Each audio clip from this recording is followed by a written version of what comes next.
আসলে slow driving কি অতি গুরুত্বপূর্ণ একটা জিনিস নতুন ড্রাইভারদের জন্য। আপনারা যারা নতুন গাড়ি চালানো শিখছেন, যার কাছেই শিখেন ম্যানুয়াল গাড়ি, আপনি বলবেন যে যাতে আপনাদের একটা আগে সর্বপ্রথম স্লো ড্রাইভিংটা শিখায়। আপনারা স্লো ড্রাইভিংটা শিখলে জ্যামে যাইতে থাকো, তুমি যাও, জ্যামে পড়েন আর যে কোনো জায়গায় পড়েন, সুন্দর মতো গাড়িটি নিয়ে যেতে পারবেন, গাড়ি স্টার্ট বন্ধ হবে না। হ্যাঁ বাঁচতেছে স্যার।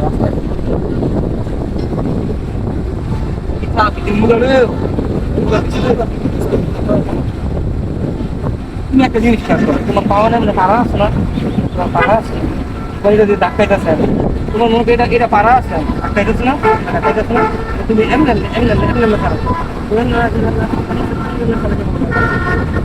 এমনি এমনি খারাপ।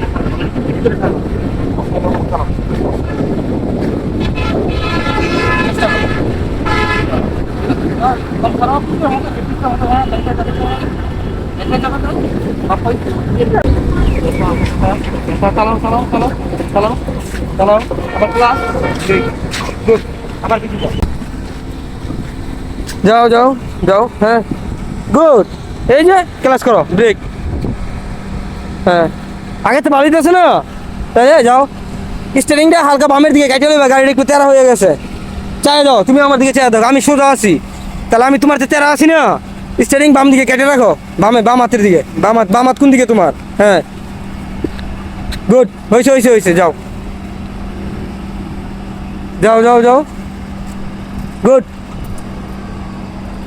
সোজা করো স্টারিং, স্টারিং সোজা করো, হ্যাঁ গাড়ি দেখো আগে তেমন একটা সোজা হয়ে গেছে, যাও। এভাবে স্লো ড্রাইভিং করতে থাকো, এভাবে স্লো ড্রাইভিং করতে থাকো। তা তুমি এতক্ষণ জামাল হয়েছে কি লেগে তোমার, বুঝতে পারো নাই? হ্যাঁ এটা আমি যেমন কিছু তুমি এমনি করো, পিঁপড়ার মতো ক্লাস ছাড়ো, একটা পিঁপড়া যেভাবে এক চিত্তে হারতে থাকে, থামে না, এভাবে ব্যাঙের মতো লাফায় লাফায় ক্লাস ছাড়া তো বন্ধ হয়ে যাবো, বুঝো না, এ তো ম্যানুয়াল গাড়ি। যাও, হ্যাঁ হ্যাঁ ক্লাস কম ছাড়ো, লগে দুটো এক লগে তোমরা এক লগে, ডান পা যাতা দাও, ডান পা যাতা দাও, ডান পা যাতা দাও, ডান পা যাতা দাও, ডান পা যাতা, গুড, অনেক সুন্দর অনেক সুন্দর।